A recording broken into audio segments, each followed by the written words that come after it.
బయట ప్రపంచంలో ఇప్పుడు ప్రజెంట్ ఉన్న డేస్ లో మన టీచర్స్, మన పేరెంట్స్, మన ఫ్రెండ్స్ వీళ్ళందరూ మన ఆలోచనని కట్టిపడేస్తారు. సో వాళ్ళు ఎలా అయితే ఉన్నారో, వాళ్ళు ఏ విధంగా ఆలోచిస్తారో మనల్ని కూడా అలానే ఆలోచించమంటారు. మనల్ని దాటి మనం ఆలోచిస్తున్నాం అనుకో మనం పిచ్చోళ్ళ లెక్క భావిస్తారు. ఇప్పుడు సపోజ్ సార్ ఈ ఆలోచన ఉంది కదా, మీ పేరెంట్స్ ఇది మీరు అనుకోండి. సో మీ పేరెంట్స్ ఇంతవరకే ఆలోచించారు, ఇది మీది కదా, మీరు కొంచెం పెద్ద అయ్యారు, మీరు వచ్చేసరికి చాలా పెద్దగా ఆలోచిస్తారు. మీ పేరెంట్ ఇంతవరకు ఈ లిమిట్ లో ఆలోచించారు, మీరు చాలా వరకు ఆలోచిస్తారు. ఇంత ఆలోచించేసరికి మీ పేరెంట్స్ ఏమవుతారంటే వీడు అసలు నావాడేనా ఏంది ఇంత దూరం ఆలోచిస్తున్నారు ఇట్లా మన పేరెంట్స్ కానీ మన టీచర్స్ కానీ అందరూ మనల్ని ఇంతే చూస్తారు, ఇంతే కంట్రోల్ లో పెట్టుకోవాలనుకుంటారు. దానికంటే మించిపోనివ్వరు. ఎందుకంటే చుట్టూ ఉన్న సమాజము ఒప్పుకోరు. ఫస్ట్ వాళ్ళకి జలసి రావచ్చు, ఏదైనా రావచ్చు. ఎలా అంటే అందరూ ఇప్పుడు మన టీచర్ ఉన్నారు, మన టీచర్ ఏం చేశారు, చదువుకున్నాడు, డిఎస్సి సంథింగ్ ప్రిపేర్ అయ్యాడు, జాబ్ కొట్టాడు, పెళ్లి చేసుకున్నాడు, పిల్లల్ని కన్నాడు, మళ్ళా సేమ్ వర్క్ చేస్తున్నాడు, సేమ్ వాళ్ళ పిల్లల్ని కూడా మళ్ళీ చదివిస్తున్నాడు. మీరేమై ఉంటారు, అతనికి స్టూడెంట్ అయి ఉంటారు. సో నెక్స్ట్ మీకు ఏం చెప్తారు, మీరు చదువుకోండి, మీరు జాబ్ తెచ్చుకోండి, మీరు మ్యారేజ్ చేసుకోండి, మీరు పిల్లలు కానీ మీరు ఇట్లా అంటే సేమ్ ఇదే. ఇప్పుడు మన పేరెంట్స్ ఉన్నారు, వాళ్ళు ఏం చేసిండ్రు, పొలం పనులు చేసిండ్రు. వాళ్ళు పొలం పనులు అంటే శారీరక శ్రమ కదా. సో మన పిల్లల్ని చదివిస్తే వాళ్ళు ఏదో బాగా కష్టపడుకుంటే పెరగతారు అనుకుంటారు. కష్టం అనేది దేంట్లో అయినా ఉంటది, కష్టాన్ని ఇష్టపడాలి. అప్పుడు వాళ్ళకి ఏ పని చేసినా కష్టంగా ఫీల్ అవ్వరు. పొలం పనులు చేసినప్పుడు వాళ్ళు చాలా హ్యాపీగా చేస్తారు. నాకంటే బయట సాఫ్ట్వేర్ కంటే వాళ్ళే బెటర్, చాలా హ్యాపీగా చేస్తా ఉంటారు. సో మన పేరెంట్స్ ఏం ఆలోచిస్తారంటే మనం పొలం పనులకి కష్టపడుతున్నాం కదా, వాళ్ళు ఆఫీస్ లో కూర్చొని ఎంజాయ్ అంటే అంత కష్టపడుకుంటే డబ్బులు వస్తాయి అనుకుంటారు. సో దానికంటే ఇది ఇంకా ఎక్కువ ఉంటుందని వాళ్ళకి తెలియదు.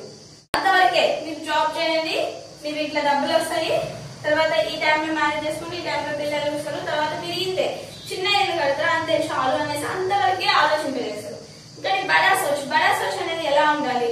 ఫర్ ఎగ్జాంపుల్ ఇప్పుడు ఒక అమ్మకి ఇద్దరు పిల్లలు ఉంటే ఇద్దరు పిల్లలు ఒకే రకంగా ఉంటారు. ఇప్పుడు అంబానీ వాళ్ళ నాన్న ఎవరు, ధీరుభాయ్ అంబానీ. ధీరు వాళ్ళకి ఇద్దరు బిడ్డలు, ముఖేష్ అంబానీ ఒకరు, సంథింగ్ ఏదో ఇంకో అంబానీ ఒకరు. కానీ ముఖేష్ అంబానీకి ఇద్దరికి సేమ్ ప్రాపర్టీస్ పనిచేస్తారు. కానీ ముఖేష్ అంబానీ ఇచ్చిన దాన్ని డబల్ చేసుకున్నాడు, ఇంకొక అతను ఇచ్చిన దాన్ని పోగొట్టుకొని ఇంకా అప్పులు చేసిండు. అంటే ఏదైనా థింకింగ్ లో ఉంటది.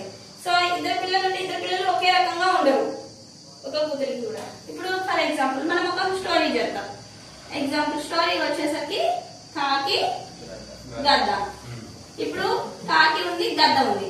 సో అనగానే ఒక రోజు కాకి వచ్చి ఒక చెట్టు దగ్గర ఒక గూడు పెట్టింది అనమాట. సో నెక్స్ట్ గద్ద ఉంది కదా, ఈ గూడులో చాలా ఏమున్నాయి, గుడ్లు ఉన్నాయి. దీంట్లో గద్ద గుడ్డు ఒకటి కలుసుద్ది. ఏం గుడ్లన్నీ కాకి గుడ్లు, ఒకటి వచ్చి గద్ద గుడ్డు ఉంది. సో కాకి ఎలా పెంచుద్ది వీటన్నిటిని, వాటికి 1 year వచ్చింది, అన్నింటినీ కాకిలాగే పెంచుద్ది. ఇప్పుడు కాకి ఎక్కువ ఎత్తుకు ఎగురుద్దా, గద్ద ఎక్కువ ఎత్తుకు ఎగురుద్దా, గద్ద ఎక్కువ ఎత్తుకు ఎగురుద్ది, కాకి ఒక సమ్ లిమిట్ లో ఎగురుద్ది. సో ఈ కాకి ఏం చేస్తుంది, ఇవన్నీ గద్ద పిల్లలు కూడా కాకి అనుకుంటది. సో ఈ గద్ద పిల్ల ఏమనిపిస్తుంది, ఓకే నేను మా అమ్మ చెప్పినట్టే వినాలి అని చెప్పి ఇక్కడే ఎగురుద్ది అనమాట. ఎక్కడ ఇంతే హైట్ లో ఎగురుద్ది. ఏం చేస్తుంది వాళ్ళ అమ్మ ఏం చేస్తుంది, దాని మైండ్ అక్కడికి తట్టి పడేసింది. ఒకనొక రోజు గద్ద వాళ్ళ అమ్మ వస్తుంది అనమాట. ఈ గద్ద పిల్ల వాళ్ళ అమ్మ గద్ద వస్తుంది. వచ్చిన తర్వాత ఈ గద్ద ఏం చేస్తుందంటే, నువ్వు అచ్చం నాలాగా ఉన్నావు, నువ్వు ఈ కాకి పిల్లవు కాదు, ఇది నువ్వు నా పిల్లవి, నువ్వేంటి ఇంత హైట్ లో ఎగురుతున్నావు, నువ్వు ఇంకా హైట్ కి ఎగరగలవు అని చెప్పుద్ది. నువ్వు ఇంకా హైట్ కి ఎగరగలదు, నువ్వు ఎగురుంటే లేదు మా మమ్మీ ఈమా కాకి, నేను ఇంతే హైట్, నాకు ఇట్లే చెప్పింది మా మమ్మీ, నేను ఇంతే ఎగురుతా అంది. సో అప్పుడు లేదు బాధిస్తుంది అనమాట, నువ్వు ఎగరగలవు అని చెప్పుద్ది. ఎవరు, గద్ద. సో ఎగరగలవు అని చెప్పేసరికి అప్పుడు చిన్నగా గద్ద ఏం చేస్తుంది, ట్రై చేస్తుంది అనమాట. కొంచెం ఎగరగానే ఎగురుతుంది, కాకుల కంటే ఇంకొంచెం పైకి ఎగురుతుంది, ఇంకా పైకి ఎగురుతుంది. సో ఈ గద్ద ఏం చేసింది, పైకి తీసుకెళ్లిపోయింది. ఇప్పుడు దాని లెవెల్ ఏంటి, పైన. సో ఫస్ట్ ఏంది ఆలోచన అనేది అంతవరకు కట్టుబడి నా పిల్లలు ఎగరగలవు అని కొంచెం సపోర్ట్ ఇచ్చింది. సో ఇక్కడ మనకి బయట ప్రపంచంలో ఫ్రెండ్స్, టీచర్స్, పేరెంట్స్ ఎవరైతే ఉన్నారో వీళ్ళందరూ మనల్ని ఇంతవరకు ఆఫ్ చేస్తున్నారు. నీకు ఒక గద్దలాగా నువ్వు ఇంకా ఎగరగలవని చెప్పేది ఒకే ఒకరు మీ అప్లైన్. సో మీ అప్లైన్ నిన్ను చేపట్టుకొని నేను ఎంత దూరం అయితే తీసుకెళ్తా అంటే నువ్వు ఎంత హైగా ఎగరాలి అనుకుంటే అంత హైగా